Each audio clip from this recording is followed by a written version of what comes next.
Assalamualaikum warahmatullahi wabarakatuh.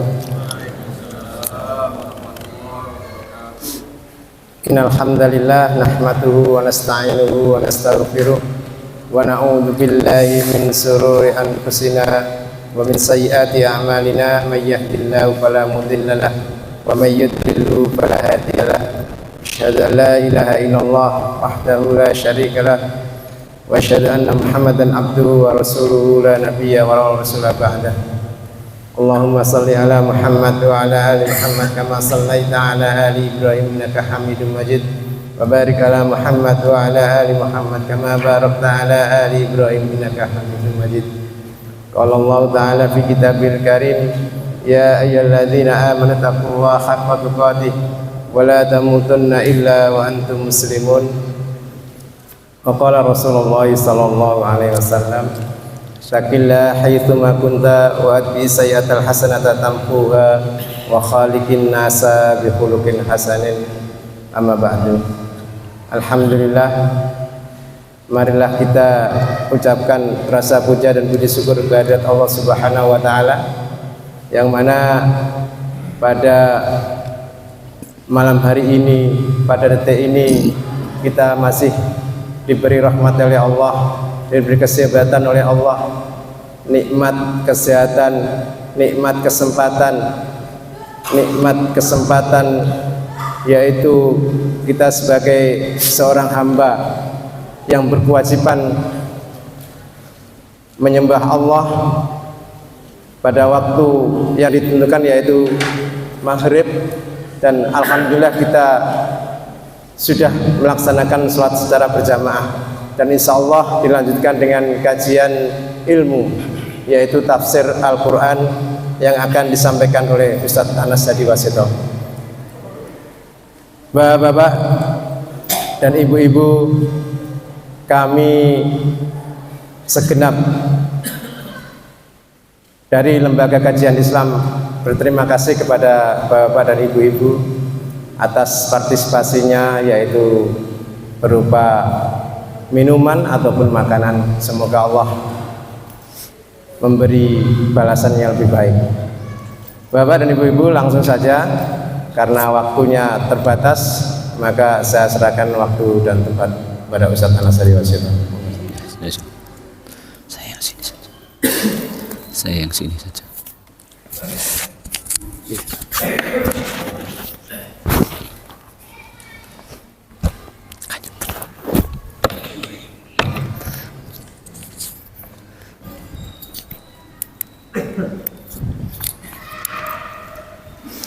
Bismillahirrahmanirrahim. Assalamualaikum warahmatullahi wabarakatuh.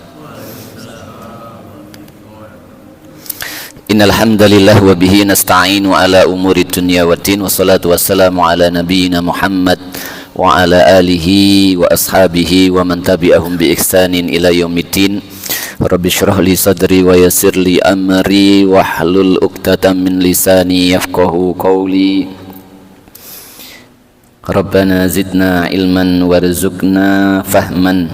Allahumma inna nas'aluka ilman nafi'an wa rizqan tayyiban wa amalan mutaqabbala wa shifaan min kulli da' wa na'udzu bika min ilmin la yanfa' wa min qalbin la yakhsha wa min nafsin la tashba wa min da'watin la yustajabu laha. Amma ba'd.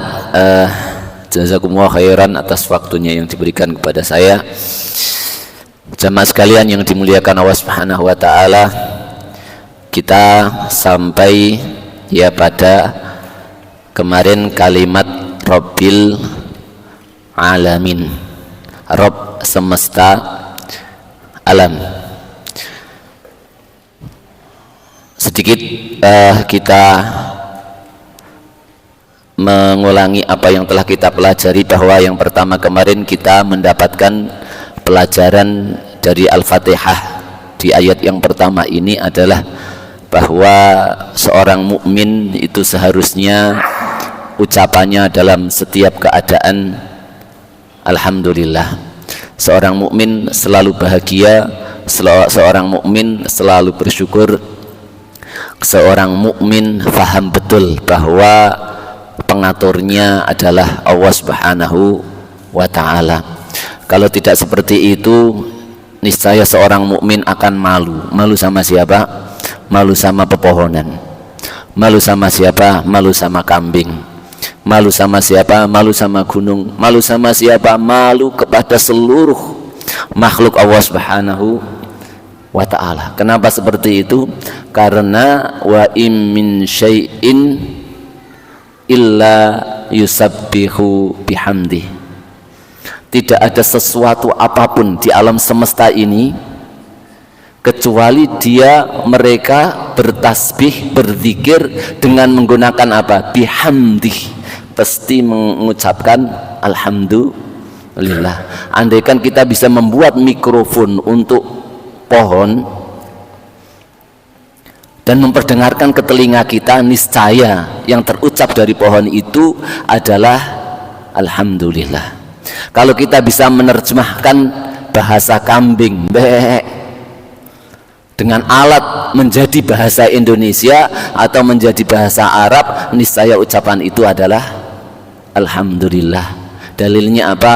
Wa im min syai'in illa yusabbihu bihamdih. Tidak ada sesuatu pun pasti akan mengucapkan alhamdulillah. Kenapa para alam semesta ini mengucapkan seperti itu? Karena mereka faham bahwa yang menjadi Rabbul Alamin adalah Allah Subhanahu wa ta'ala. Rabb kemarin kita terangkan maknanya ada 3. Yang pertama adalah artinya pemilik atau sahib. Yang kedua adalah artinya sayyid. Sayyid itu adalah tuan. Yang ketiga adalah al-murabbi, yaitu al-muslih, yang memelihara, yang melindungi dan yang mengadakan. Nah, ini makna yang dikandung dalam makna Rabb. Sementara pembahasan di sini Rabbul Alamin itu al-murabbi, maknanya ada 2. Robba yurabbi tarbiyah. Tarbiyah itu ada 2. Yang pertama tarbiyah amah dan tarbiyah khosoh. Tarbiyah amah itu adalah sebuah pemeliharaan Allah Subhanahu wa ta'ala untuk semesta alam. Adapun tarbiyah khosoh adalah tarbiyah berupa hidayah Allah Subhanahu wa ta'ala, yang Allah Subhanahu wa ta'ala pelihara orang-orang yang mengikuti petunjuknya. Makanya rahasia kenapa para nabi dan orang-orang soleh seringkali ketika berdoa itu menggunakan kalimat ya Rob, ya Rob, ya Rob. Dan doa juga yang banyak terkabul itu dengan kalimat ya Rob, ya Rob, ya Rob. Dikarenakan apa? Karena Rob ini mengandung makna tadi. Allah Subhanahu wa ta'ala yang mentarbiyah, yang memelihara, yang mengadakan semuanya, dan juga yang mentarbiyah, yang memelihara, yang melindungi dan memberikan taufik kepada orang-orang yang mau mengikuti petunjuknya. Makanya di dalam tafsir yang lain, makna Rabb atau tauhid rububiyah itu mencakup pada 3 asma dan sifat Allah Subhanahu wa ta'ala. Yang pertama adalah al-khaliq, al-malik, dan al-mudabbir.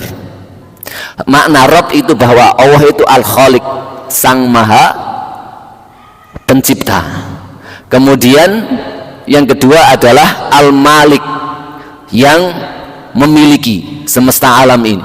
Yang ketiga adalah al-mudabbir, yang maha mengatur.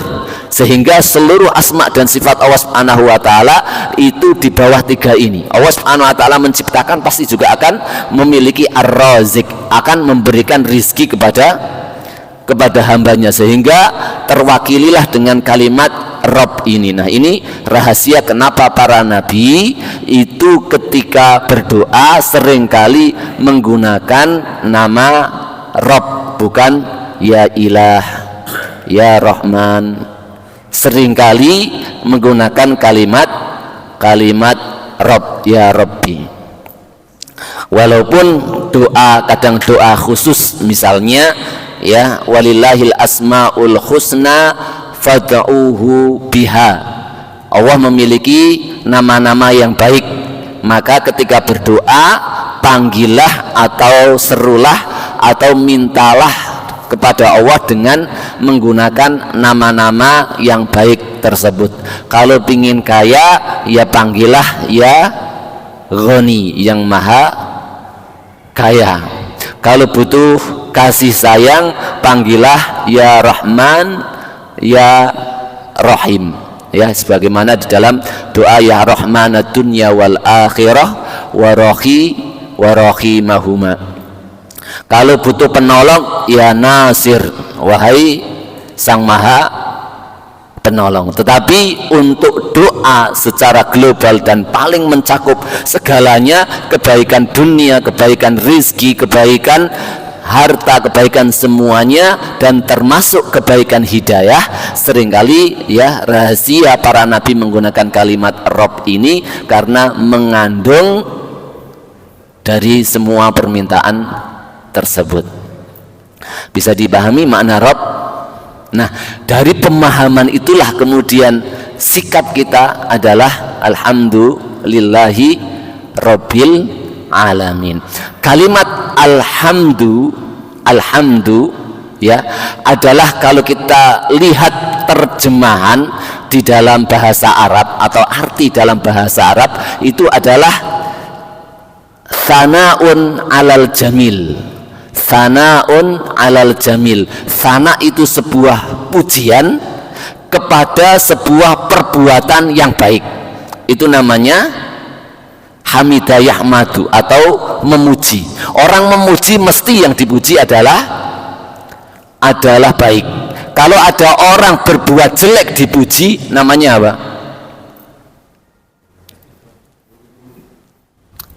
Namanya ulu-ulu atau ngawas-ngawas. Ono bocah mau muncul, nah terusno. Bahasanya nah terusno. Nggih nah terusno. Nah terusno. Ada orang berbuat salah, pinter sampeyan jong ya. Puji tapi untuk perbuatan apa? Perbuatan jelek. Ini namanya pujian apa? Bukan pujian, tetapi di bawahnya awas-awas. Itu dikarenakan apa? Bahwa namanya pujian alhamdu atau hamidah yahmadu itu ya terjemahannya adalah as-sana alal jamil, ya sebuah pujian yang tidak diberikan kecuali untuk sesuatu atau seseorang yang telah berbuat kebaikan kepada yang memuji. Bisa dipahami? Baik. Dari pengertian ini saja, ketika seseorang mengucapkan alhamdulillah, artinya ketika dia tahu tafsirannya, ketika dia tahu makna daripada alhamdu, konsekuensinya juga dia memahami bahwa seluruh apa yang saya alami itu adalah sebenarnya baik, tidak ada yang buruk. Seluruh perbuatan Allah Subhanahu wa taala adalah baik. Kalau tahu makna ini maka selesai sudah, ya. Fis-sarra, fidz-dharra, semuanya dalam keadaan susah, dalam keadaan senang, semuanya alhamdulillah, dalam keadaan lapang, dalam keadaan seret, alhamdulillah. Karena apa? Karena itu terbaik. Dan itu sudah distatementkan oleh Rasulullah SAW. Ajaban li amril mu'min, inna amrahu kullahu lahu khair. Saya itu heran kepada urusan orang mukmin. Kenapa? Inna amrahu kullahu khair. Sesungguhnya seluruh urusannya Itu semuanya baik, sehingga tidak ada yang jelek. Nah, disinilah diantara rahasia ya Allah Subhanahu wa ta'ala mendidik kita di dalam surat Al-Fatihah tadi. Al-alamin minal mufassirin man yakul hum al-malaikah wal jin wal ins. Al-alamin ya, yang dimaksud alamin ya, sebagian ahli tafsir menerjemahkan alamin itu adalah malaikat, kemudian jin dan manusia. Dan mereka ini yang mendapatkan perintah dari Allah Subhanahu wa ta'ala untuk beribadah kepada Allah Subhanahu wa ta'ala. Di antara mereka atau yang kebanyakan dikatakan oleh para ulama bahwa makna al-alamin adalah kullu ma siwallah, segala sesuatu yang selain Allah itu namanya al-alamin ya. Berarti alam itu adalah apa-apa selain daripada Allah Subhanahu wa ta'ala. Jadi Allah Subhanahu wa ta'ala memelihara seluruh makhluknya, tidak terkecuali apapun dan sedikit pun. Ar-Rahman Ar-Rahim. Ar-Rahman Ar-Rahim ini pecahan daripada kalimat Ar-Rahmah, pecahan dari kalimat Ar-Rahmah ya, rahmat Allah Subhanahu wa ta'ala, yang kemudian para ulama menafsirkan apa bedanya antara Ar-Rahman dan Ar-Rahim.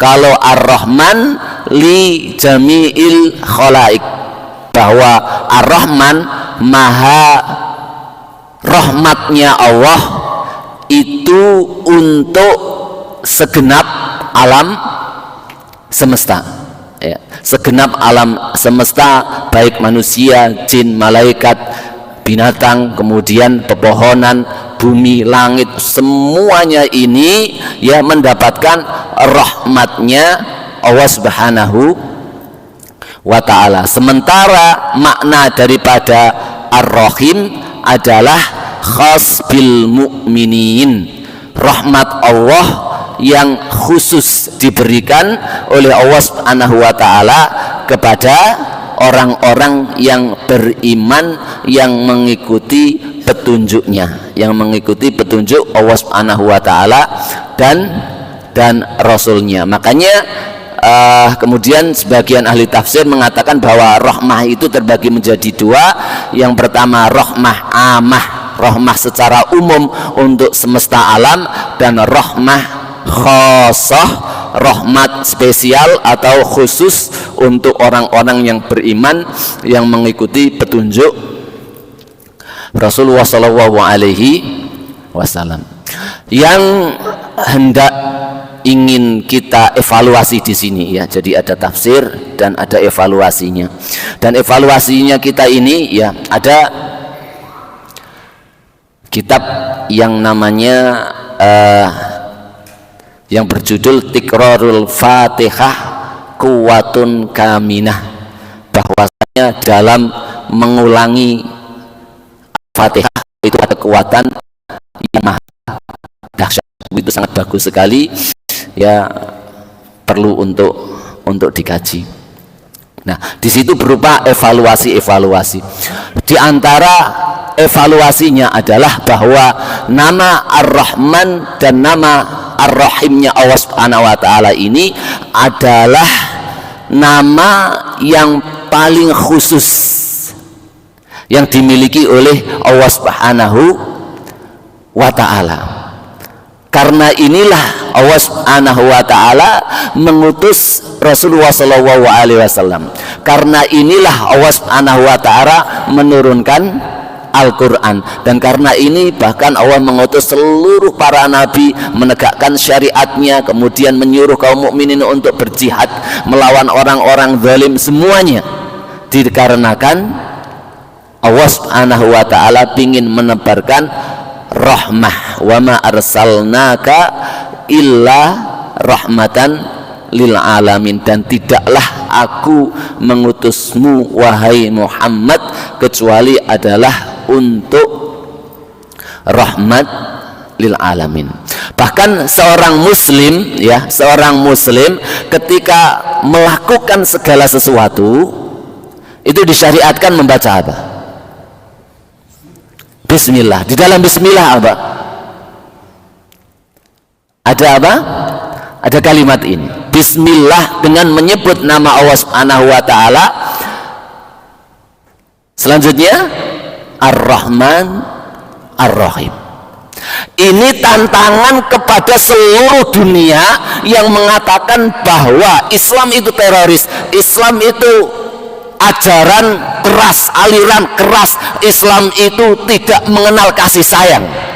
Mana ada agama yang setiap perbuatannya didasari dengan Rahman dan Rahim? Agama Kristen coba, mau apa? Apakah ada ketika seorang mau berbuat sesuatu kemudian doanya yang harus dikedepankan adalah rahmah, kasih sayang? Rasulullah SAW mengatakan kullu amrin dzibalin, semua urusan itu akan tidak ada nilainya, terputus, malam yubda bil basmalah, selama dia tidak dimulai dengan kalimat basmalah, bismillahirrahmanirrahim. Sudah, kalau orang memahami bismillah, bismillah ar-Rahman ar-Rahim, seluruh propaganda orang kafir yang mengatakan Islam itu adalah barbar, yang mengatakan Islam itu adalah aliran keras, yang mengatakan Islam itu kejam, bengis, semuanya tertabrakan dengan ini. Ajaran yang paling rahmat adalah Islam. Kenapa? Karena setiap muslim segala sesuatu tindakannya tidak dimulai kecuali dengan Allah mengingatkan bahwa kalian berbuat segala sesuatu itu berkasih sayanglah kepada sesuatu tersebut. Ini adalah apa?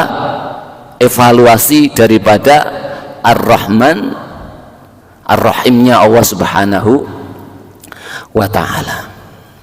Dan ikhlas kalian yang dimuliakan Allah Subhanahu wa ta'ala, bahwa rahmatnya Allah Subhanahu wa ta'ala, saya gambarkan begini. Surat yang dianggap oleh orang-orang atau bahkan orientalis barat itu mengatakan bahwa Al-Quran ini perlu untuk direvisi. Ada beberapa surat dan beberapa ayat yang harus dihilangkan karena menyeru kepada terorisme, menyeru kepada kekejaman. Nah, salah satunya adalah surat At-Taubah.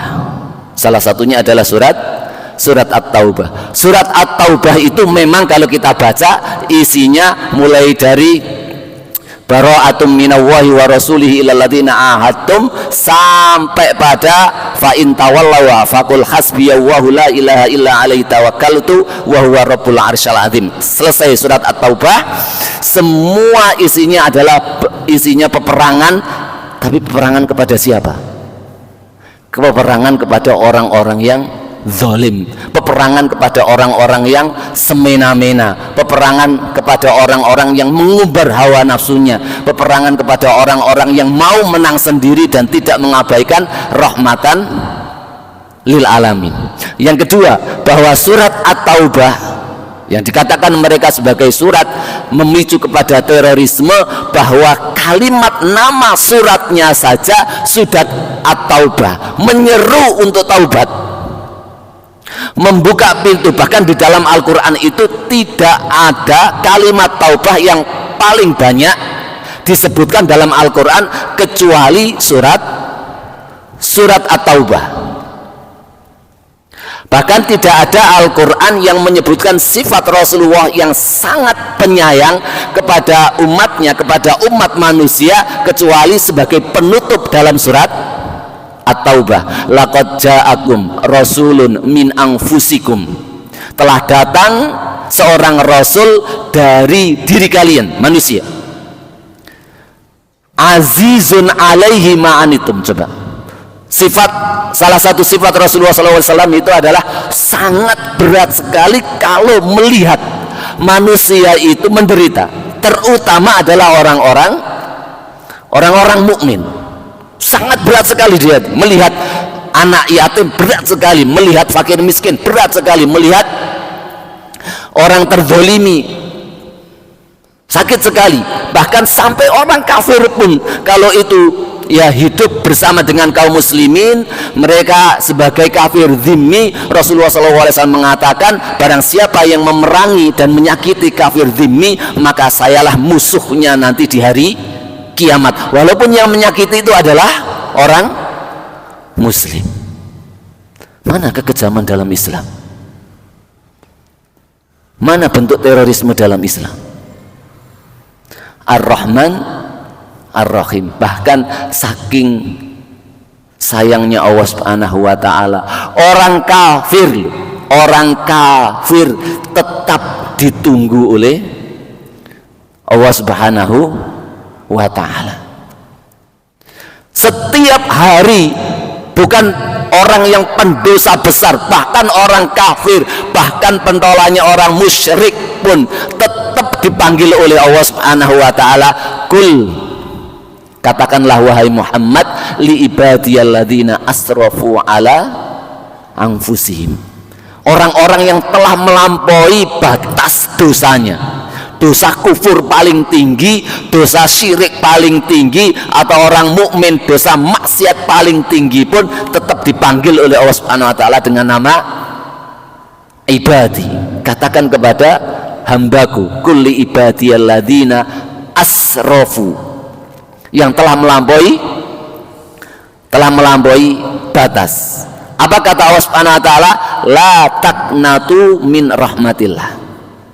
Jangan pernah putus asa dari rahmat dan kasih sayangnya Allah Subhanahu wa taala. Coba, rahmatnya Allah, Rahman Rahimnya Allah Subhanahu wa taala. Dan kalimat bahasa Arab qanato itu berbeda dengan ai asa, yai isu, itu berbeda. Konato artinya, walaupun terjemahan kalau kita lihat dalam kamus sama-sama putus asa, tetapi biasanya ya latai asu, jangan berputus asa. Tetapi ada lataknatu. Di ayat ini, di puncak dosa manusia, Allah Subhanahu wa taala enggak menggunakan kalimat latai asu min rahmatillah, enggak, tetapi pakai lataknatu min rahmatillah. Apa bedanya? Ternyata para ulama dan ahli lugah menjelaskan bahwa bedanya antara konato yaknatu dengan ai asa tadi itu adalah bahwa konato ini adalah derajat putus asa yang paling rendah, yang paling kecil. Artinya apa? Allah mengatakan jangan berputus asa, kalian yang telah melampaui batas durhaka, kemaksiatan, jangan pernah terbersit sedikit pun rasa putus asa untuk mendapatkan rahmatnya Allah Subhanahu wa ta'ala. Ketika iblis nanti di hari kiamat melihat secara jelas rahmatnya Allah, dia pede bahwa dia akan diampuni oleh Allah Subhanahu wa ta'ala. Luar biasa. Siapa yang lebih jahat daripada iblis? Allah Subhanahu wa ta'ala, Rasulnya, orang-orang mukmin, semuanya melangkah dalam rahmat, dalam kasih sayang. Bahkan dalam dunia pendidikan juga sama, ya.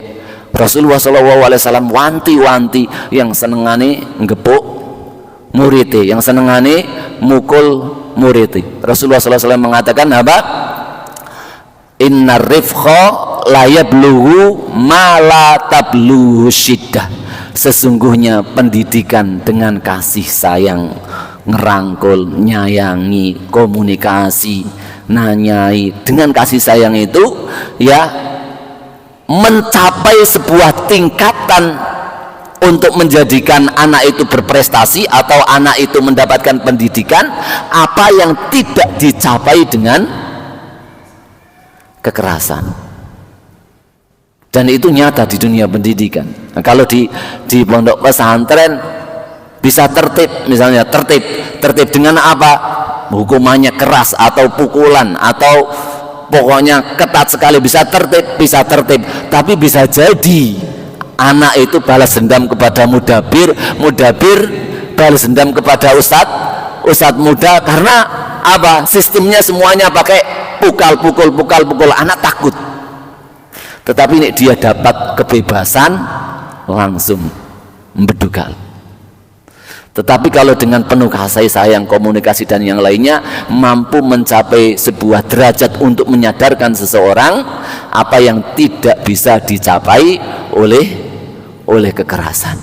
Nah ini kadang subhanallah, karena saking tidak fahamnya umat Islam itu kepada Islam itu sendiri, termakan propaganda yang digencarkan oleh orang-orang yang tidak suka terhadap Islam. Andaikan semua orang mengetahui hakikat Islam ini, insya Allah seluruh bangsa Indonesia akan ikhlas dan ridho untuk menjadikan Al-Quran dan As-Sunnah ini sebagai aturan hidupnya. Karena apa? Karena mereka akan mendapatkan rahmat dan kasih sayang.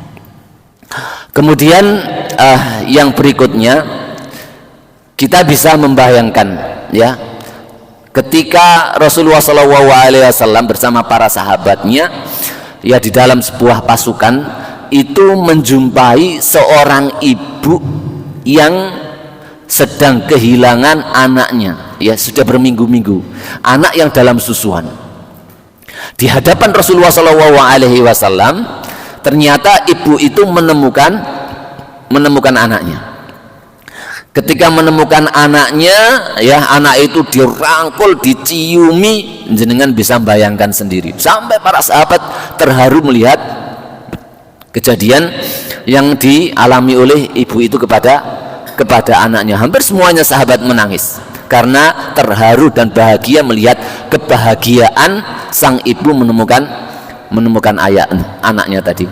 Nah, ketika dalam kondisi seperti itu Rasulullah SAW bersabda dan bertanya kepada sahabatnya, wahai sahabatku, kiranya apakah ibu ini mau dan tega melemparkan anaknya, apalagi melemparkan anaknya ke dalam api atau kecelakaan?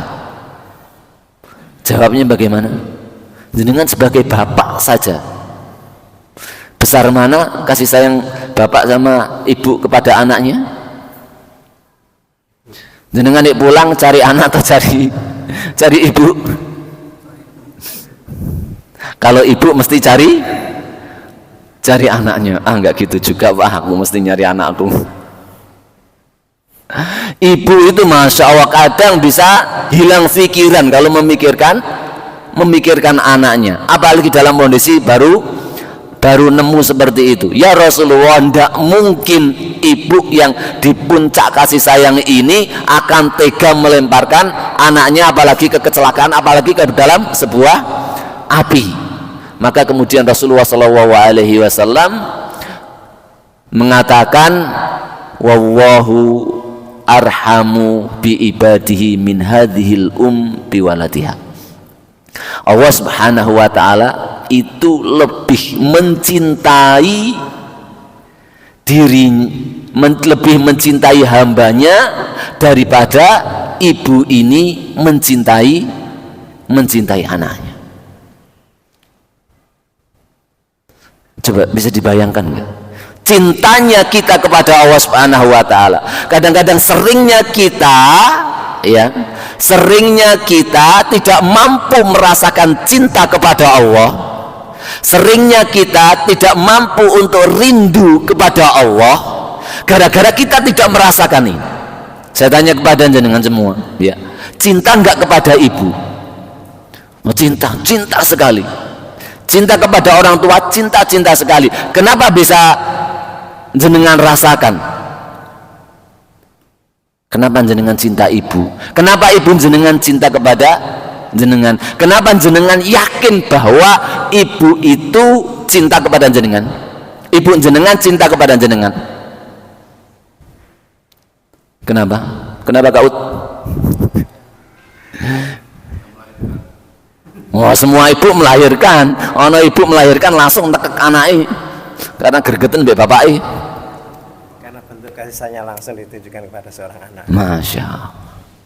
Kalau kita merasakan kasih sayangnya Allah Subhanahu wa ta'ala, niscaya kita akan sholat itu loh, merasakan hadirnya, senangnya kita, rindunya kita kepada Allah Subhanahu wa ta'ala. Kita akan betah untuk sholat lama karena memang segala sesuatu pondasinya itu adalah rasa cinta.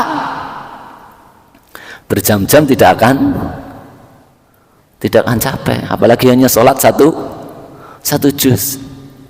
Nah, bisa dibayangkan ya, para sahabat Utsman bin Affan sholat witir, habis sholat isya terus sholat witir, alhamdulillahirabbil alamin, sampai waladzalin, diteruskan alif lam mim dalikal kitabu la raiba fihi hudal lil muttaqin, sampai minal jinnati wan nas subuh. Imam Abu Hanifah rahimahullahu ta'ala itu ya wudhu isanya selalu untuk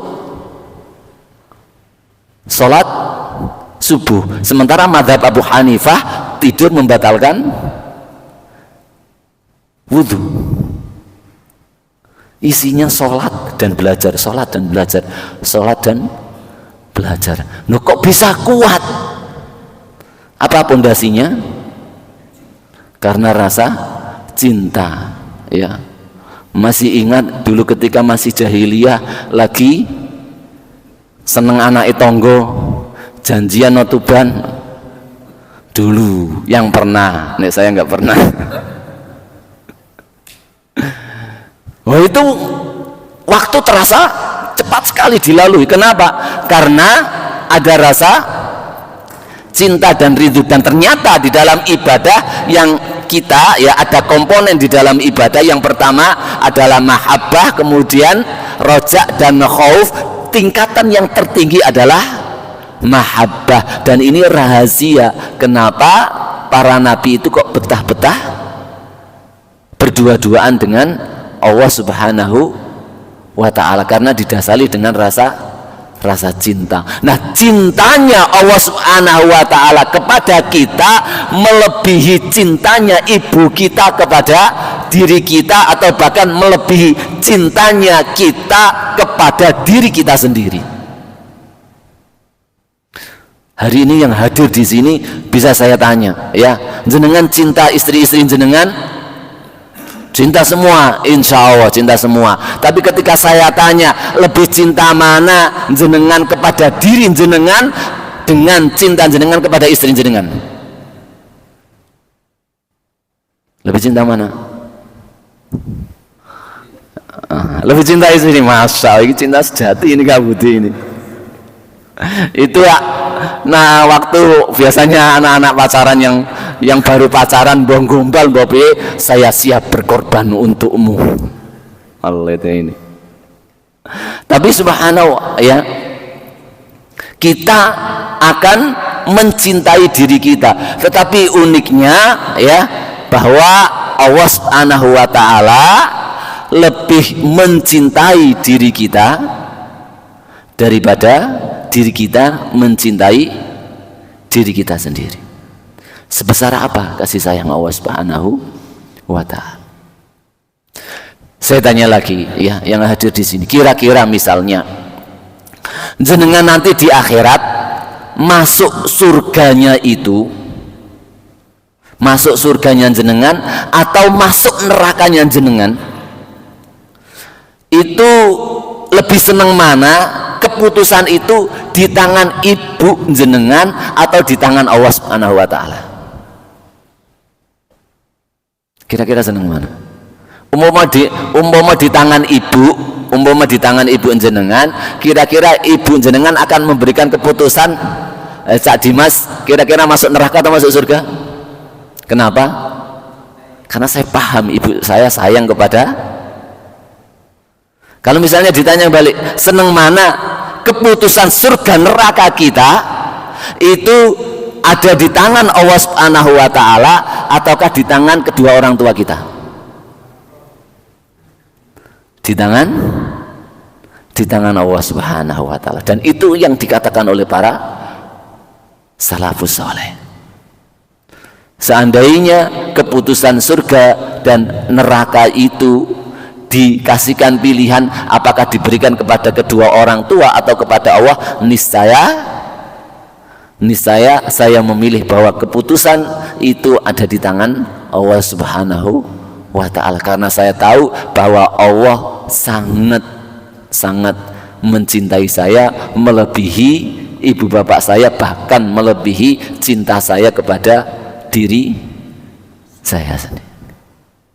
Ini untuk apa? Untuk memahami Ar-Rahman Ar-Rahim. Bisa dipahami ya? Taib. Ada evaluasi berikutnya. Ya.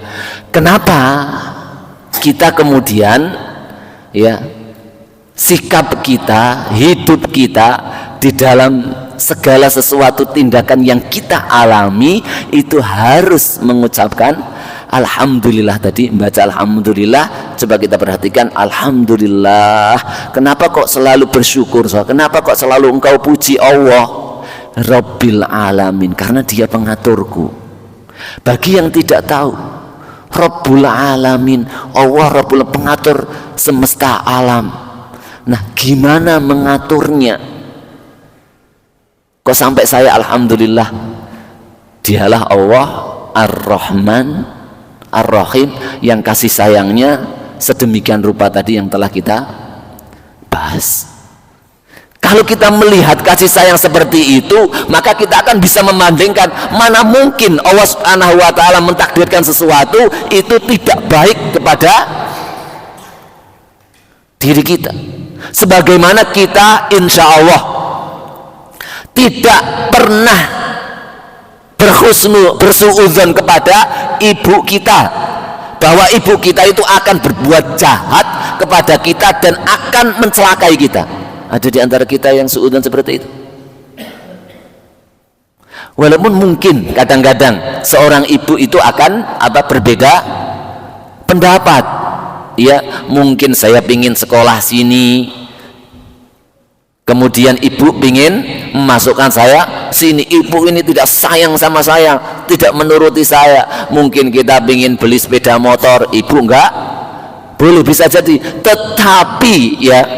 Tetapi keluar daripada itu, seluruh yang diinginkan oleh ibu, walaupun kadang-kadang salah, itu adalah bentuk cintanya dia, kasih sayangnya dia kepada kita. Ini ibu. Apalagi ya kalau kita bandingkan dengan Allah Subhanahu wa taala, yang Allah segala ilmu itu tahu, segala yang baik-baik untuk kita itu tahu, yang buruk-buruk untuk kita itu tahu, baik yang akan datang maupun yang telah lampau dari seluruh karakter itu kita, Allah Subhanahu wa taala mengetahuinya. Ketika Allah melakukan sesuatu, mesti Allah menginginkan itu yang terbaik. Rob pengatur semesta alam, yang salah satu alam itu adalah saya memiliki sifat Ar-Rahman Ar-Rahim. Sudah damai seorang mukmin. Habis waktunya ya. Baik, monggo. Baik, Ibu-ibu dan Bapak, setelah ini ada sesi tanya jawab. Bagi ibu-ibu dan bapak yang mau menanyakan materi yang disampaikan oleh Ustaz Anas, monggo. Tapi break dulu untuk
cara kita melakukan. Gimana? Lanjutkan sebentar. Kita lanjutkan sebentar ya untuk menyempurnakan. Saya tambahi sebuah hadis ya, dua hadis yang mungkin sedikit memberikan gambaran kepada kita tentang rahmatnya Allah Subhanahu wa ta'ala. Hadis yang pertama adalah Allah Subhanahu wa ta'ala afrahu bitaubati ibadihi, lebih senang ketika ada seorang hambanya yang bertaubat kepadanya min, dari rajul, dari seseorang bifalatin, yang pergi bersafar ke sebuah padang pasir, bersamanya perbekalan di atas ontanya. Ketika dia istirahat tidur, ketika bangun tidur, onta tersebut lepas, tidak ada, beserta seluruh perbekalannya.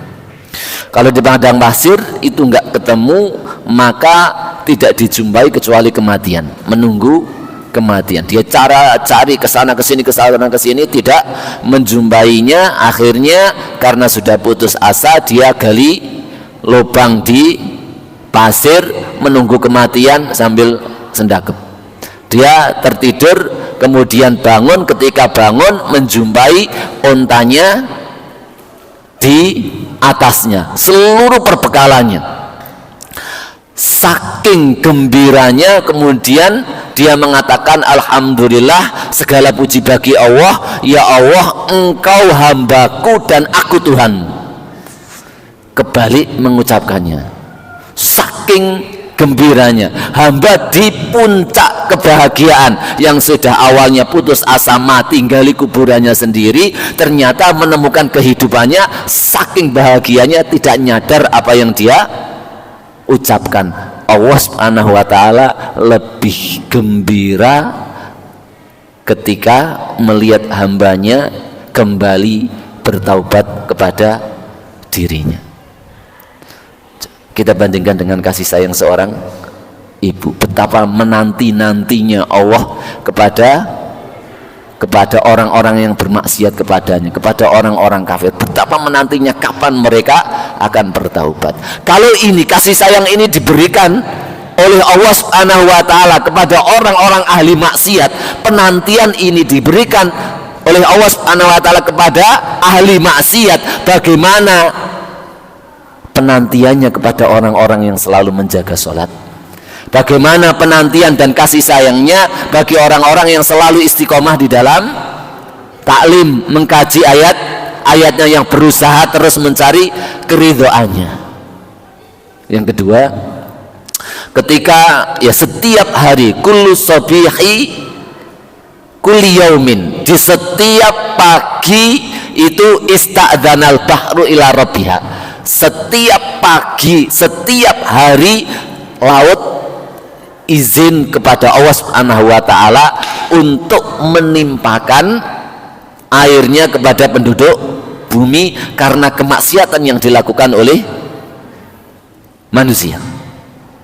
Begitu juga yang dilakukan oleh langit, izin kepada Allah untuk menjatuhkan apa yang ada di dalam langit ke bumi ini karena melihat kemaksiatan penduduk bumi. Kemudian bumi juga sama, ingin menenggelamkan, membelah dirinya, menenggelamkan apa yang ada di atasnya, manusia yang telah bermaksiat kepada Allah Subhanahu wa ta'ala. Tetapi setiap kali ya laut, bumi, langit meminta izin kepada Allah Subhanahu wa ta'ala, Allah Subhanahu wa ta'ala menjawab, innakum lam takhluquhum, kalian tidak ikut menciptakan mereka. Lau khalaqtumuhum lama qultum hadhihi, andaikan engkau ikut menciptakan mereka, niscaya engkau tidak akan pernah mengatakan hal ini. Saking sayangnya kepada hamba-hambanya. Nah, inilah Ar-Rahman Ar-Rahimnya Allah Subhanahu wa ta'ala.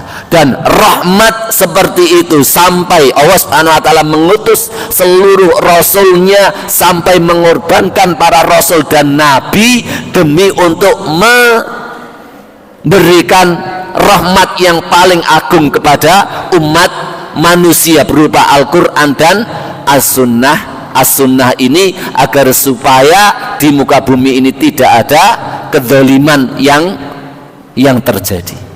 Dan perlu kita ketahui jamaah sekalian, semua rahmat yang ada termasuk Al-Quran ini sebagai rahmatan lil alamin, itu baru satu rahmat yang Allah Subhanahu wa ta'ala turunkan di muka bumi ini.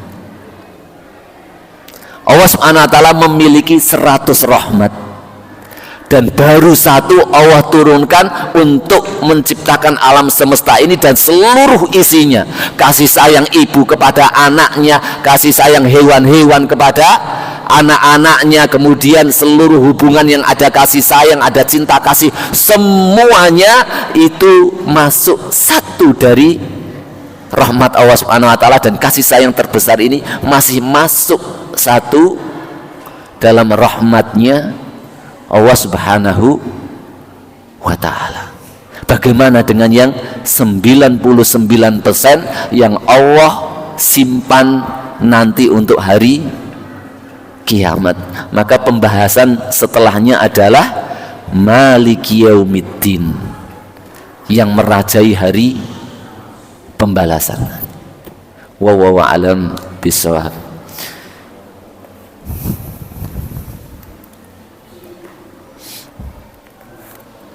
Semoga Bapak dan juga sesi tanya jawab bagi Bapak Ibu yang mau bertanya tentang materi tafsir yang disampaikan oleh Ustaz Anas tadi, monggo.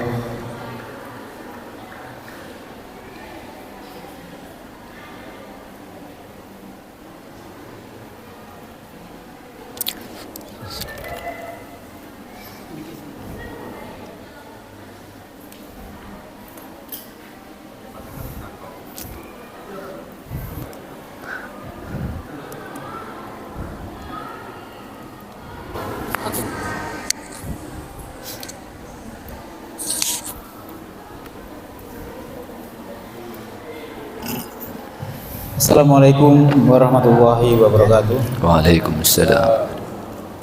Ustadz, ada yang ingin kami tanyakan, yang itu membuat pertanyaan di dalam hati kami, yaitu di saat manusia ditimpa oleh musibah atau bencana, itu apakah merupakan suatu azab dari Allah Subhanahu wa ta'ala? Sedangkan Allah itu Maha Rahman dan Maha Rahim. Dan apakah adab itu sebagai kasih sayang Allah terhadap kaum muslim atau orang mukmin? Itu tadi. Contohnya misalnya seperti kemarin terjadi di Palu tadi ya, yang tanah sampai dibolak-balik itu kan, kita terdengar kan desas-desusnya karena di situ banyak maksiat. Nah, itu kan sampai Allah tenggelamkan manusia itu dibalik, yang dari atas taruh di bawah itu apakah karena kasih sayang Allah terhadap orang-orang mukmin? Itu tadi. Jazakumullah. Baik, di dalam Al-Qur'an Allah Subhanahu wa ta'ala berfirman, walaqad akhadnahum bil ba'sa'i wadh-dharra'i la'allahum yatadarraun. Sesungguhnya aku telah menimpakan, ya, sesungguhnya kami telah memberikan kepada mereka ba'sa wa dharra, musibah yang menimpa mereka. Apa tujuannya Allah Subhanahu wa ta'ala? La'allahum yatadarraun, agar supaya mereka ingat dan kembali kepada Allah Subhanahu wa ta'ala. Ini asli daripada bentuk semua peringatan atau semua musibah yang Allah Subhanahu wa ta'ala berikan kepada orang-orang. Adapun orang-orang itu ketika sudah keterlaluan dan tidak bisa untuk diingatkan, maka dengan hikmahnya baik diketahui manusia atau tidak, bahkan itu terbaik untuk dirinya. Di antara salah satu hikmahnya, jika kita melihat orang kafir kemudian ditenggelamkan oleh Allah sampai mati, ya, itu baik baginya. Karena apa? Karena kalau nggak cepat dimatikan, maka dosanya dia akan semakin banyak di muka bumi ini, nanti juga akan semakin mati dalam keadaan lebih kafir daripada kafirnya hari ini. Maka itu juga bentuk kasih sayang Allah kepada mereka. Tetapi yang masih hidup ini, seluruh musibah yang Allah Subhanahu wa ta'ala ujikan kepada hamba, semuanya adalah la'allahum yatadarraun. Yang kedua, bahwa Ibnu Qayyim rahimahullahu ta'ala itu menjelaskan di antara makna hakikat musibah itu adalah manakala Allah Subhanahu wa ta'ala memberikan seseorang musibah, entah rizkinya seret ataupun yang lainnya, itu ternyata cara daripada kenanya musibah kepada seseorang tersebut adalah Allah Subhanahu wa ta'ala menyingkapkan sebagian perlindungannya kepada seseorang tersebut, ya. Karena mungkin syariatnya Allah dilanggar, atau memang kurang berzikir kepada Allah Subhanahu wa ta'ala, atau ada sesuatu maksiat yang dia lakukan, sehingga pada saat itu Allah Subhanahu wa ta'ala ingin memperingatkan dia yang awalnya seorang hamba itu di bawah lindungan Allah Subhanahu wa ta'ala. Allah Subhanahu wa ta'ala sedikit cabut lindungannya. Ketika lindungan itu sedikit dicabut oleh Allah, maka seluruh musuh, terutama di sini anak buahnya iblis, itu akan menyerang dari sisi itu, sehingga terkenalah dia serangan-serangan iblis berupa apa? Kalau diserang dalam hal rizkinya selalu seret, warungnya selalu gak payu, kemudian anaknya selalu nakal, diserang terus, agar dia memahami bahwa dengan kemaksiatannya itu Allah Subhanahu wa ta'ala menyingkap perlindungannya. Kembalilah sehingga Allah mengembalikan perlindungan tersebut, sehingga engkau akan aman dari serangan musuhmu. Nah, saking besarnya sayangnya kepada Allah, sampai kata Ibnu Qayyim ini tidak campur tangan langsung untuk menghadap hambanya, tetapi hanya menyingkapkan perlindungannya saja. Saya kasih contoh begini, misalnya, ya, Cak Dimas ini setiap hari, ya, saya kasih makan, saya kasih minum, saya kasih itu. Kalau ada yang cawe-cawe langsung saya kirim anak buah saya. Siapa yang berani nyentuh Cak Dimas ini?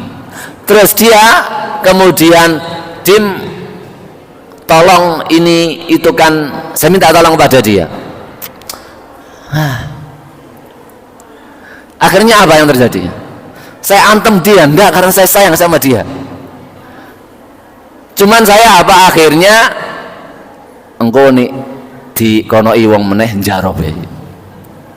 Akhirnya dia, musuhnya tahu bahwa dia sudah tidak dalam perlindungan saya. Akhirnya musuhnya yang biasanya ingin ngeprui dia, ingin itu dia, pada menyerang semua. Dia mau minta tolong kepada siapa? Terus ingat-ingat, ternyata ya Allah, dulu kebaikannya Ustaz dengan adanya Ustaz Anas, ya Allah, saya disentuh orang pun orang gak berani nyentuh kepada saya, apalagi kok sampai menangkap saya dan yang lainnya, karena takut sama anak-anak buah saya. Nah itu, padahal saya nggak ikut menyakiti akhi Dimas ini. Allah Subhanahu wa ta'ala, sebagaimana Ibnu Qayyim jelaskan, itu seperti itu, tidak turun langsung tetapi menyingkapkan, menarik sedikit perlindungannya, sehingga dia mampu diserang oleh saking sayangnya Allah Subhanahu wa ta'ala kepada kita. Di samping itu kembali, ya, Allah Subhanahu wa ta'ala memperlakukan kita, memaafkan kita, membuka lebar pintu taubatnya. Dalam hadis disebutkan bahwa Allah Subhanahu wa taala yabsutu yadahu bilail yatuba musi'an nahar, membentangkan kedua tangannya untuk menyambut dan mengampuni pada malam hari orang-orang yang bertaubat yang pada siang harinya berbuat keburukan. Wa yabsutu yadahu bin nahar liyatuba musi'al lail, dan membentangkan tangannya di siang hari untuk mengampuni para pelaku maksiat dan dosa yang mereka lakukan di malam hari. Subhanallah. Tapi wallahu a'lam bishawab.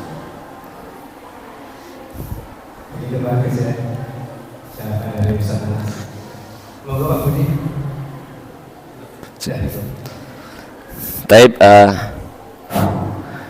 mudah-mudahan kita selalu diberikan rahmat oleh Allah Subhanahu wa taala dan juga keistiqomahan kepada kita semua sampai Allah Subhanahu wa taala menganugerahkan kepada kita husnul khotimah dan meridhoi kita serta memasukkan kita ke dalam surganya. Amin ya rabbal alamin. Kita tutup dengan doa kafaratul majlis.